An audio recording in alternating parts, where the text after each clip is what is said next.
सो अगर आप वाराणसी के ग्लिम्स को ध्यान से समझने की कोशिश करोगे तो इस सीन में हम हनुमान जी के पूंछ के ऊपर पृथ्वीराज सुकुमारन के कैरेक्टर को देख सकते हैं। पर कैसे? प्लस इस लोकेशन पर हम कुछ लोगों को देख सकते हैं जो कि 101% किसी चीज की तलाश में यहाँ तक आए हैं। प्लस इस सीन में भी ये लोग किसी चीज की तलाश में है, जिनके हाथों में गन है और यहाँ पर एक बंदा माँ के सामने हवन वगैरह कर रहा है, जहाँ पर की शायद ये रुद्र है और ये मंदाकिनी, जिसे की शायद रुद्र यहाँ पर बचाने के लिए आया है, जिसकी आहुति शायद ये बंदा यहाँ पर माँ को देने वाला होगा। बट उसी बीच में रुद्र यहाँ पर आ जाता होगा, जिस पर की वीडियो में हम थोड़ा आगे और भी विस्तार से चर्चा करने वाले हैं। बट उससे पहले कुल मिलाकर ग्लिम्स में हमें बहुत सारे अलग अलग जगहों को, अलग अलग टाइमलाइन को दिखाया गया है, जो कि पूरी तरह से सिर्फ और सिर्फ टाइम ट्रेवल की तरफ इशारा करती है। और ऐसा तो तभी पॉसिबल होगा जब ये बंदा, जिसका लोग फिलहाल मजाक बना रहे हैं, इन्हें एस राजामौली इस मूवी के अंदर एक मास्टरमाइंड की तरह दिखाते हैं, जिसे कि कुछ ऐसा चाहिए होगा जिसका कनेक्शन ग्लिम्स में दिखाए गए इन सभी जगहों से होगा। और इसीलिए यहाँ पर ये लोग अपनी जी जान लगाए हुए हैं। मतलब कुछ बंदे तो ऊपर से गिर भी रहे हैं, बट फिर भी ये रुक नहीं रहे, क्योंकि ऑफ कोर्स कुंभा का खौफ तो होगा।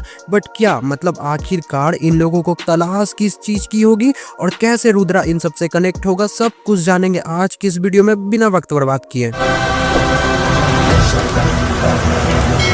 तो जैसा कि मैंने कहा, इस सीन में शायद इन लोगों को किसी चीज की तलाश है, जो कि असल में इन लोगों को नहीं बल्कि कुंभा को उस चीज की जरूरत होगी। और ये सभी लोग उसी के आदमी होंगे और उसी के कहने पर वो इस चीज की तलाश में यहाँ तक आए होंगे, जहाँ पर कि वो चीज क्या हो सकती है, वो कैसे काम करती है, आखिरकार वो चीज है क्या। मूवी की कहानी उम्मीद है कि इसी के इर्द गिर्द घूमने वाली है, जहाँ पर कि अगर सबसे शॉर्ट फॉर्म में मैं आपको समझाऊं तो कुंभा को आप थैनोस की तरह मान सकते हो, जिसे कि सिर्फ एक स्टोन की जरूरत है, जिसके चलते वो जमीन पाताल एक कर देगा। यहाँ तक कि जब उसे पता चलेगा कि उस मनी का कनेक्शन त्रेता युग के रामायण से है, तब वो उस चीज की तलाश में त्रेता युग जाएगा टाइम ट्रेवल करके। और ये शॉर्ट उसी सीन का एक छोटा सा पार्ट होगा, जहाँ पर कि कुंभा हनुमान जी के पूंछ के ऊपर है और उसके शायद कोई और भी है, जहाँ पर कि सब कुछ बढ़िया है, सब कुछ बैलेंस में है। बट सोचने वाली बात यह है कि कुंभा हनुमान जी के पूंछ के ऊपर क्या कर रहा है। मतलब मान लिया उसे जो चाहिए उसके बारे में उसे पता लगेगा कि वो रामायण के समय बैटल फील्ड में भी मौजूद था,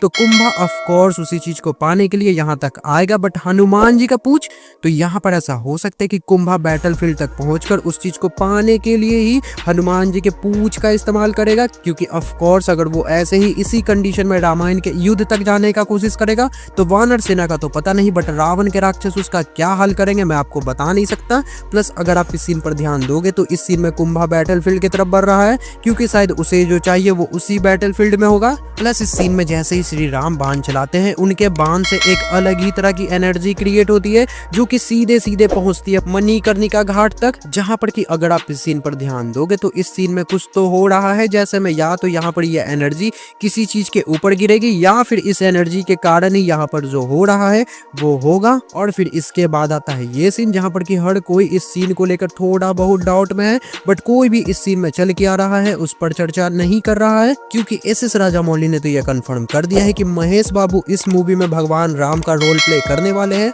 और ये जो पूरा का पूरा लुक है वो किस भगवान का है आपको तो पता ही है, इसीलिए कुल मिलाकर हमें मिसलीड किया जा रहा है, हमें बताया कुछ और जा रहा है और दिखाया कुछ और। बट इस सीन को लेकर मेरे पास एक थियरी है। तो सबसे पहले तो अगर आप इस सीन पर ध्यान दोगे तो इस सीन में महेश बाबू का रिएक्शन ये बता रहा है कि यहाँ पर उनके और किसी के बीच में फाइट चल रही है, जहाँ पर कि महेश बाबू यानी कि रुद्रा को पहले से ही चोट लगी है और अब वो सामने वाले को त्रिशूल से हमला करने जा रहा है भगवान शिव के नंदी के ऊपर सवार होकर के। जहाँ पर कि ये कुछ ऐसे हो सकता है कि रुद्रा को अपने एनिमी को रोकना होगा किसी भी कंडीशन में बिना वक्त बर्बाद किए, वरना वो एनिमी बहुत ही कुछ ज्यादा बुरा कर सकता है। इसलिए रुद्रा को उस एनिमी तक पहुंचने के लिए जो भी हथियार मिलेगा, जो भी वाहन मिलेगा, वो बिना सोच जैसे में अपने एनिमी तक जल्दी पहुंचने के लिए वो इस बुल का मदद लेगा, अपने एनिमी पर हमला करने के लिए वो इस त्रिशूल का इस्तेमाल करेगा और इस तरह से वो लॉर्ड शिवा के फॉर्म में आएगा, जैसा कि ग्लिम्स में दिख रहा है। बट मूवी में उसका रोल होगा भगवान राम का ही, बस जल्दी जल्दी में वो शायद सिर्फ एक बार के लिए भगवान शिव के अवतार में हमें दिखेंगे, जो कि ये रहा आपके सामने। नेक्स्ट, जैसा कि मैंने कहा, कैसे रुद्रा कुंभा के खोजबीन से कनेक्ट होगा, तो महेश बाबू के कैरेक्टर को लेकर के मार्केट में कुछ अफवाह ये भी एक मूवी के अंदर जो उनकी सिंपल लाइफ होगी वो उसमें एक आर्कियोलॉजिस्ट होंगे, और एक आर्कियोलॉजिस्ट का क्या काम होता है वो तो आपको पता ही है। तो सिंपल वे में देखा जाए तो महेश बाबू एक आर्कियोलॉजिस्ट होंगे और कुंभा को जो चाहिए उसका हिस्ट्री से एक बहुत बड़ा कनेक्शन है, तो ऑफ कोर्स रुद्रा का कैरेक्टर यहाँ पर कुंभा के बहुत ज्यादा काम आ सकता है। और जैसा कि कुछ दिन पहले मूवी का एक सीन लीक्ड हुआ था जिसमें कि ये रहा रुद्रा, जिसे कि शायद कुछ लोगों ने किडनैप करके कुंभा के पास लाया है और उसे कुंभा के सामने झुकने को बोल रहे हैं। तो यहाँ पर अगर ये थियरी सच होती है तो इस सीन में 101% महेश बाबू को उसी चीज की तलाश करने के लिए ही किडनैप कर करके यहाँ तक लाया जाएगा। मतलब कुल मिलाकर जैसे ही कुंभा को रुद्रा के बारे में पता लगेगा कि उसे जो चाहिए रुद्रा उस तक पहुंच सकता है, उसे लाकर वो चीज वो दे सकता है, वो तुरंत अपने आदमियों को उसके पास भेजेगा, उसे एक बेहतर डील ऑफर करेगा, जहां पर कि जब शायद रुद्रा इस काम के लिए मना करेगा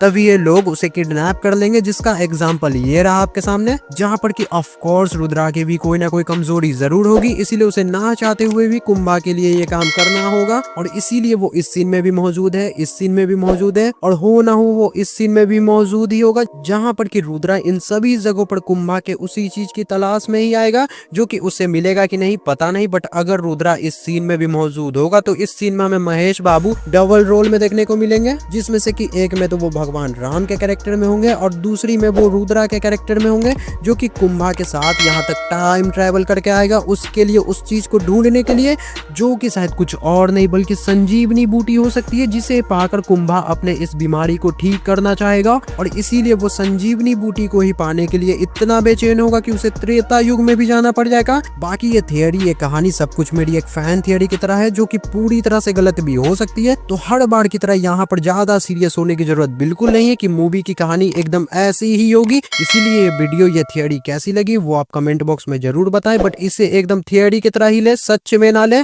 बाकी अगर वीडियो पसंद आई हो तो वीडियो को लाइक करें, वीडियो कैसी लगी कमेंट करें, चैनल को सब्सक्राइब करें। बहुत ही जल्द मिलेंगे किसी नेक्स्ट वीडियो में, तब तक के लिए देखते रहिए मिस्टर अल्टर।